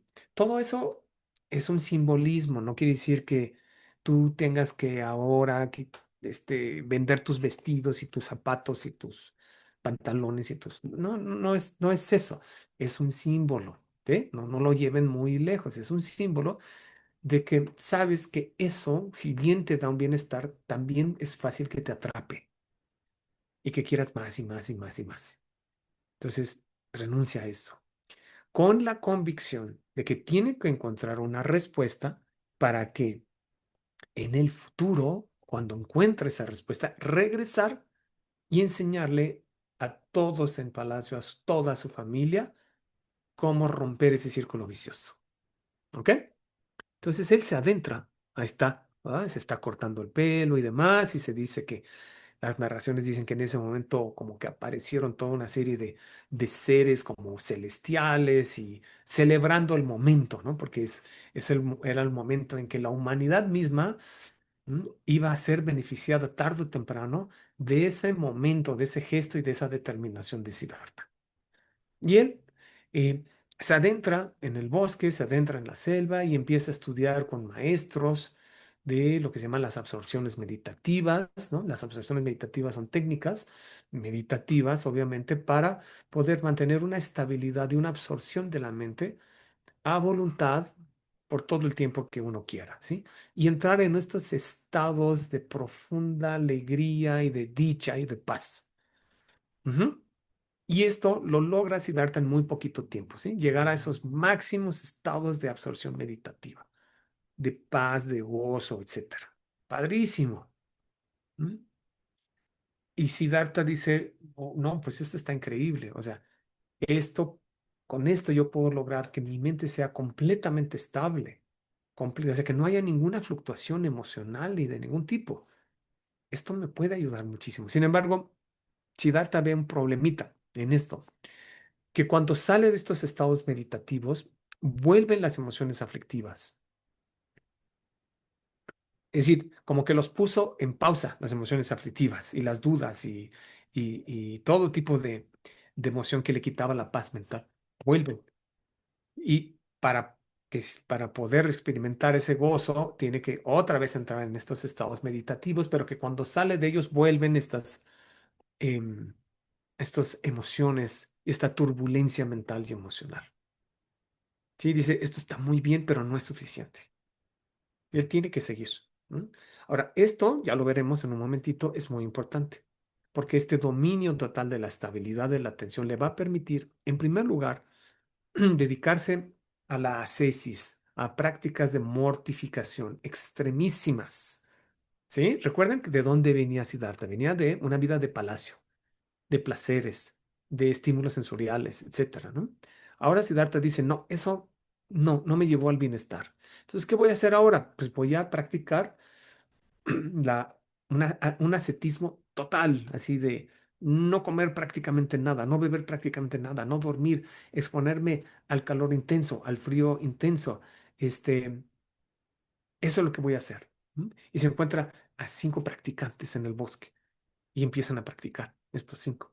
Y él es el más eh, riguroso en las prácticas ascéticas, en las prácticas de mortificación, al punto que llega a lo largo de años, 6 años, llega a pues romper, podríamos decir, tanto su cuerpo que esta es una representación de Siddhartha, ¿no? Puro hueso, prácticamente es piel sobre hueso, ¿no? En donde sí tiene una enorme determinación, ¿verdad? Pero ¿qué pasa? Que su cuerpo está hecho pedazos. Entonces, pues él se desmaya, literalmente. Se desmaya porque no, su cuerpo ya no puede más. Entonces cayó en el otro extremo, ¿no?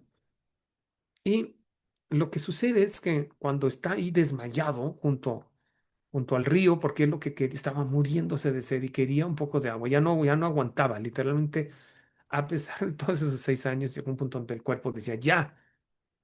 Entonces, una jovencita se acerca, lo ve que está desmayado, lleva un cuenco con arroz, con leche, se lo ofrece y en el momento en que empieza Siddhartha a pasar este arroz con leche, empieza a recuperar la energía, recobra el conocimiento y entonces él se da cuenta porque la pastorcita le dice, pero ¿qué estás queriendo hacer? Y él le dice, es que quiero encontrar la liberación. Pero ella muy sabiamente le dice, sí, pero ¿cómo vas a encontrar la liberación si estás matando tu cuerpo?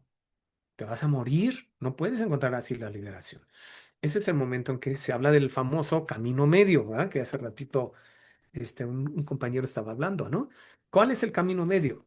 El camino medio es entre el exceso de estímulos sensoriales y el exceso de mortificación del cuerpo. Dice, ninguno de esos dos te va a llevar a la libertad y al bienestar. Sí, tiene que ser el justo, entre ni demasiado tenso ni demasiado suelto, como la cuerda de un instrumento, llegó a decirse, ¿no? Ni demasiado tensa que se rompa, ni demasiado floja que no suene. Ese es el camino medio, en todo nuestro actuar, nuestro decir, es el camino eh, más sabio entre los dos extremos. Ahora, lo que para uno es el camino medio, a lo mejor para el otro no lo es. No hay un camino medio absoluto. También eso hay que pensarlo. Para mí el camino medio puede ser cierta forma de vida y para otros puede ser muy extremo, ¿no? En un sentido o en otro. Entonces, eso depende de cada quien, ¿no? Y entonces, él, después de entender esto, se sienta bajo un árbol que se llama de la iluminación, el árbol Bodhi, precisamente, el árbol del despertar, y él tiene la determinación total de encontrar la respuesta. Ya sabe, él intuye que está muy cerca de encontrar la respuesta. ¿Sí? Y entonces, en 3 etapas sucesivas de la noche, Siddhartha va profundizando cada vez más y más y más y más en su mente y va logrando toda una serie de visiones y de experiencias que van transformando por completo y van rompiendo por completo su manera de percibir las cosas. Lo primero que él, lo primero que él percibe, gracias a su absoluta estabilidad mental, que puede recorrer mentalmente, puede recordar todas sus vidas. Esto es lo que la tradición dice. De nuevo, no lo tienes que creer. Esto es lo que la tradición dice. ¿Sí? Que él se da cuenta de que la vida no empieza en el momento de la concepción y no muere en el momento, pues, de la muerte, sino que la mente precede y sigue. Y él recorre entonces todas sus vidas, todo lo que él ha sido, todas las personas, todas las seres que él ha sido, él se da cuenta de todo lo que ha sido. Y se da cuenta precisamente por eso que la forma que tiene en ese momento es una de entre infinitas formas, que la persona que él es en ese momento es una entre infinitas personas, que no hay nada así como fijo, no hay una esencia que siempre esté ahí, siempre va cambiando, cambiando, cambiando, cambiando, cambiando. Hay una continuidad, hay una consecución, sí, pero no hay una identidad, nunca hay una identidad. Entonces, la famosa recuerdo de sus infinitas vidas pasadas. Además, empieza a entender que a través de la continuidad de la mente hay una relación entre nuestras decisiones, intenciones, actos y demás, y la experiencia que nosotros tenemos, el tipo de vida que tenemos, el tipo de pensamiento, el tipo de lugar en donde vivimos, etcétera. Eso es lo que se llama el karma, que ya veremos el jueves, perdón. Él se da cuenta, ¿no? Directamente y no conceptualmente, directamente de esta relación entre esta forma de vida, este tipo de vida, ¿de dónde viene? No viene de la nada, viene de toda una serie de intenciones, decisiones, elecciones en esa vida o en otra vida o en otra vida o en otra vida. Hay una relación causal, causa y efecto entre tu vida actual y tus experiencias actuales y las, digamos, intenciones y demás que se generaron en otras vidas. Esto lo vamos a ver con más detalle. Esto es en la segunda etapa. En la tercera y cuarta etapas de la noche, él entiende perfectamente cómo existe todo. Más allá de las apariencias y de lo superficial, cómo existe profundamente todo. Lo veremos con detalle el jueves y el jueves y el viernes. Y eso es el gran despertar. Despierta de esta ilusión. Despierta de la ilusión de una identidad personal, de que las cosas existen de una manera única o eterna. Y además se da cuenta que los seres, tú y yo, buscamos, anhelamos tanto ese bienestar profundo, pero nos equivocamos muchísimo. Nos dañamos muchísimo a otros seres en esa búsqueda de bienestar, porque no tenemos ni idea. Surge en él ese gran cariño, ternura, compasión y comprensión. Sí, es la gran compasión, ¿sí? De ver a todos los seres sufrir de manera innecesaria. ¿Por qué? Porque no sabemos. Y dice, mi misión o mi actuar ahora va a ser ayudar a todos los seres todo el tiempo a que recorran el mismo camino que yo. Sí es posible recorrer el mismo camino que yo y alcanzar estados muy diferentes a los que la mayoría de los seres cree que es bienestar. ¿Sí? Enseñarles un bienestar cada vez más profundo. Eso es lo que se llama el espíritu altruista del bodhisattva, del héroe, del guerrero, de la guerrera espiritual, que pone todo su talento, todo su perfecta, digamos, comprensión al servicio de los demás. Y además ya no hay marcha atrás, ¿ok? Ya no es que haya, el Buda despertó y luego 5 días después regresó al no despertar, no, eso no existe, ya, despertar es despertar, como cuando nosotros despertamos de un sueño, tal cual, ¿sí? Para el Buda Dharma, nosotros estamos viviendo un tipo de sueño, una especie de sueño, en donde todo nos parece real, todo, desde nuestro cuerpo hasta nuestros pensamientos y nuestras experiencias y los demás, todo nos parece súper real y por lo tanto todo es tan importante. ¿Mm? Y de repente pasan los años y te das cuenta, ay, pues eso no era tan importante. Eso parecía como muy estable y muy real. ¿Y dónde quedó eso? ¿No? Los que hemos vivido ya cierta cantidad de años, ves hacia atrás y dices, es que esto es como un sueño, como una película, como una serie de Netflix, con muchos capítulos, pero es una serie. ¿Cuántos capítulos tiene? Pues híjole, un chorro. Pero ya, eso ya pasó. ¿Dónde está todo eso? ¿Dónde está esa estabilidad y esa solidez? ¿Dónde está? ¿Ok? Es así como para pensar. ¿Ok? Ahora, ¿qué pasa? Durante 45 años, él enseña. O sea, no llega al despertar y ya se va, no. Empieza su verdadera labor, que es enseñar. ¿A quién? A todas las personas. Es lo que se llama pone en movimiento la rueda del Dharma, quiere decir que transmite las enseñanzas. Hay montones de personas, desde reyes, príncipes, princesas, reinas, hasta personas sin casta, lo más bajo de lo bajo en la sociedad de la época. Todos les enseñan con una sabiduría y una bondad y una generosidad infinitas. ¿M? Eso es lo que pasa. Y entonces transmite, imagínense en 45 años, cuántas cosas puede transmitir un ser así, ¿no? Son volúmenes y volúmenes de enseñanzas directas del Buda. Y conforme pasa el tiempo, obvio, en los distintos países y culturas, pues va cambiando, ¿no? Pero la esencia o digamos los puntos principales, no la esencia, los puntos principales del Dharma continúan. Ujú. O sea, diferentes maneras de transmitir las enseñanzas, dependiendo de el grado de madurez espiritual de la persona, de sus circunstancias, muchas cosas, ¿no? Entonces, esto es lo que hace el Buda durante 45 años y como todo cuerpo humano, ¿qué sucede? Pues se muere. ¿Sí? Entonces, él a los 80 y tantos años, él experimenta lo que se llama el parinirvana, ¿sí? Nirvana es el despertar, parinirvana es lo que sigue del despertar. ¿Bien? ¿Sí queda claro esto? Entonces, parinirvana, más allá del nirvana. Ahí lo ven ustedes recostado del lado derecho, en lo que se llama, es una postura específica que ayuda a la concentración perfecta del practicante y que aún en el momento de la muerte, el practicante está practicando justamente. ¿Sí? está utilizando toda una serie de técnicas para que la transición del morir sea perfecta, en el caso del Buda. ¿Sí? En el caso de nosotros no va a ser perfecta, pero podemos echarle una manita a ese momento. Y algunas de las cosas, dijo muchas cosas porque se tardó 3 meses de que se enfermó hasta que murió. En esos 3 meses él pues dijo muchas cosas, pero algo como muy bonito que queda para nosotros, dijo, monjes, pero puede ser practicantes, o sea, tú y yo no somos monjes, pero somos practicantes, sean islas para ustedes mismos, es decir, no dependan de otros para su liberación, ¿sí?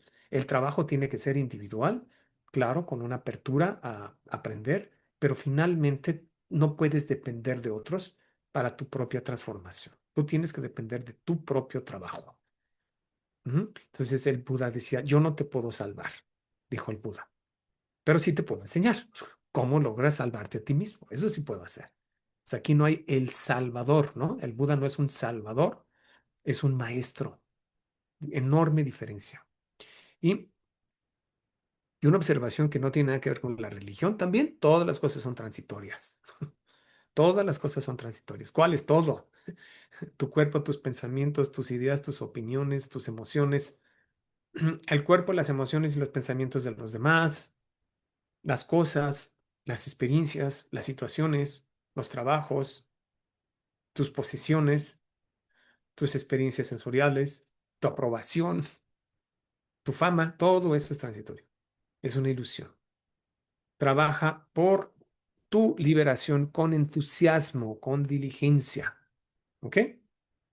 Con entusiasmo, con diligencia. Es decir, practica con alegría. No practiques con, ay, Jane, tengo que llegar al despertar. No. Si quieres, puedes quedarte ahí en el samsara, ¿no? Eternamente. Entonces, ¿por qué? Porque entiendes que es una maravilla. Así de verdad voy a ser feliz y de verdad voy a poder ayudar a los otros seres a que sean felices. Porque a como voy, pues no les estoy ayudando tanto, pues un poquito, pero no mucho. ¿Sí? Todas las cosas son transitorias. Trabajen por su liberación con inteligencia. Por cierto, no sé si tienen su material escrito o no te lo pasé, Liz. ¿No te lo pasé? Si no te lo paso. No, no, me pasaste solo Ah, la presentación. ok. Entonces yo te mando las notas. Todo esto que está aquí, no se preocupen, está en las notas, ¿sí? Van a recibir un documento con todo esto está aquí. Excepto, esto sí lo tienen que anotar, cuando yo doy algunas referencias, ¿no? Por ejemplo, esto si quieren tomarle foto o quieren, este, porque aquí acaba esta primera parte, ¿sí? Hay un documental muy bonito que se llama Genius of the Ancient World, es muy bonito, creo que está en YouTube, antes estaba en Netflix, pero ya no. Y una lectura más que recomendada es este libro, Old Path, White Clouds, Camino Viejo, Nubes Blancas, que lo pueden encontrar en Amazon del gran maestro vietnamita Thich Nhat Hanh. ¿Ok? También está como, digo, no es tan riguroso como un libro o como un documental, pero está también la película del pequeño Buda de Bernardo Bertolucci, que es una película muy bien hecha, muy seria, sí, con su lado obviamente de narración fantástica, pero digamos, todo el aspecto del budismo y de la historia de Siddhartha es seria, está bien hecha, ¿sí? Es confiable, pues. ¿Ok? Muy bien. Tenemos 10 minutitos para sus preguntas, si es que hay de la vida. Si pueden, por favor, que sea de la vida de Siddhartha, o sea, digamos, este bloque que vimos, que sus preguntas tengan que ver con este bloque que vimos. Todavía falta mucha información, no se preocupen. Falta realmente lo más importante, ¿no? Que son el corazón de las enseñanzas del Buda, que son las cuatro nobles verdades. Entonces, si tienen alguna duda, pregunta respecto a la vida de Siddhartha,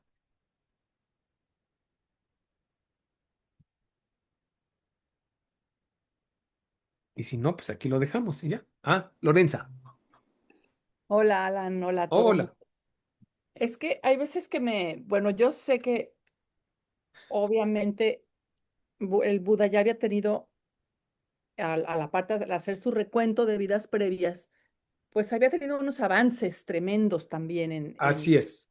en su capacidad de meditar y de muchas cosas, ¿no? Sí, Pero a veces yo pienso que, o sea, al papá le salió el tiro por la culata Ah, durísimo totalmente. al haberlo protegido de esa manera. O sea, no sé, creo que Sí, sí. especulo con esto de que si a lo mejor hubiera visto a sus abuelos enfermarse y morir y así, quizá no hubiera sido tanto su impacto. Digo, obviamente que Claro, no, es una no, narración. sí, Digamos, es parte del mito, ¿no? El mito, recuerden que no necesariamente es algo que históricamente podamos verificar, sino el mito tiene digamos, esta función de darnos verdades universales a través de estas narraciones, ¿no? De cosas muy profundas. Entonces, sí, tienes razón, pero bueno, pues ahora sí que así está la narración. Y sí, tienes toda la razón. Digamos que Siddhartha en esa vida es la culminación de muchas vidas de llegar a la perfección, ¿no? De llegar a un punto de que ya lo único que le faltaba era esa vida específicamente en esas circunstancias, con esas vivencias, para que llegara al despertar. ¿Ok, Lorenza? sí, muchas gracias. Muy bien. Elizabeth.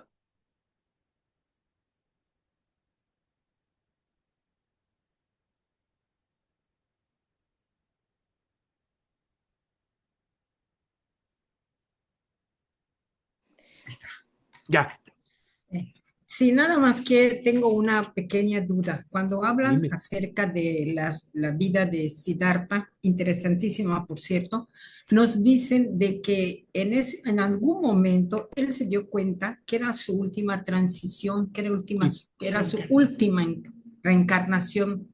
sí. ¿Cómo se da cuenta él de eso? Ah, ok. De hecho, es cuando recuerdas cuando nace. Es cuando nace, de hecho. Porque digamos que su mente ya estaba tan madura que en el momento del nacimiento ya estaba todo listo para que él supiera que esa era efectivamente su última reencarnación, que ya tenía todos los elementos, ya nada más le faltaba esa para completar todo lo que había aprendido, ya nada más. Además, algo que no les he platicado, pero que bueno que me lo dices, tenemos unos minutitos. Hay dos formas de ver la vida de Siddhartha. En una, que es la más antigua, digamos, en una se ve que efectivamente Siddhartha sí ya estaba súper avanzado, pero que todavía en esa vida tenía que aprender ciertas cosas. ¿Sí? Sí, o sea, ya era un alumno aventajadísimo, pero todavía le quedaba unas poquitas cosas que aprender en esa vida, ¿ok? O sea, que la vida es un constante aprendizaje.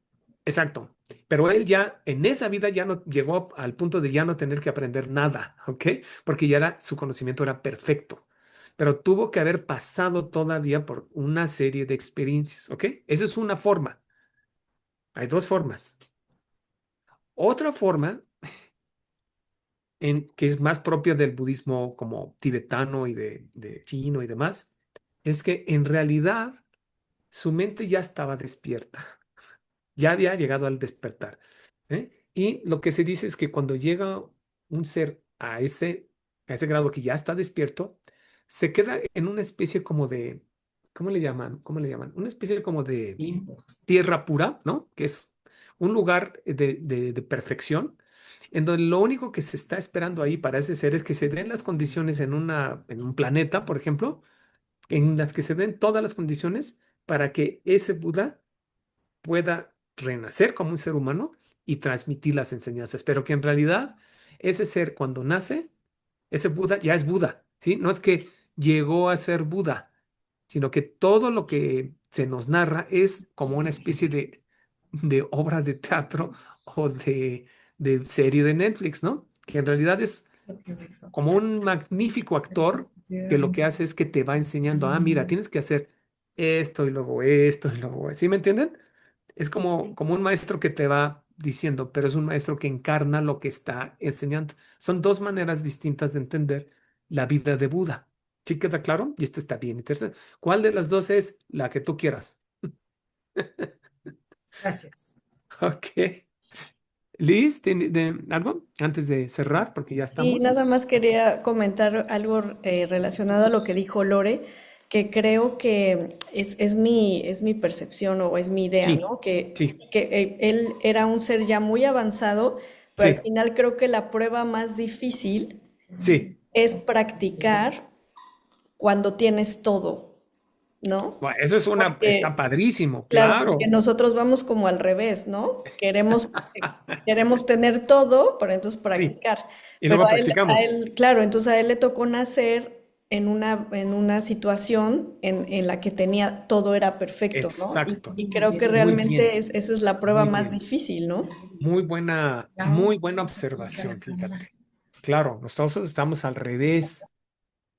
Él, él nace con todo y renuncia a todo, y así nosotros no tenemos gran cosa, pero nuestra ansia por tener éxito como tú lo quieras definir, ujú, está bien padre, Liz.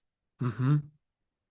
Muy bien, pues si les parece, cerramos aquí por hoy y nos vemos el jueves, misma hora, para ustedes 7:30, para mí 6:30, y bueno, para Miriam también es 6:30, creo.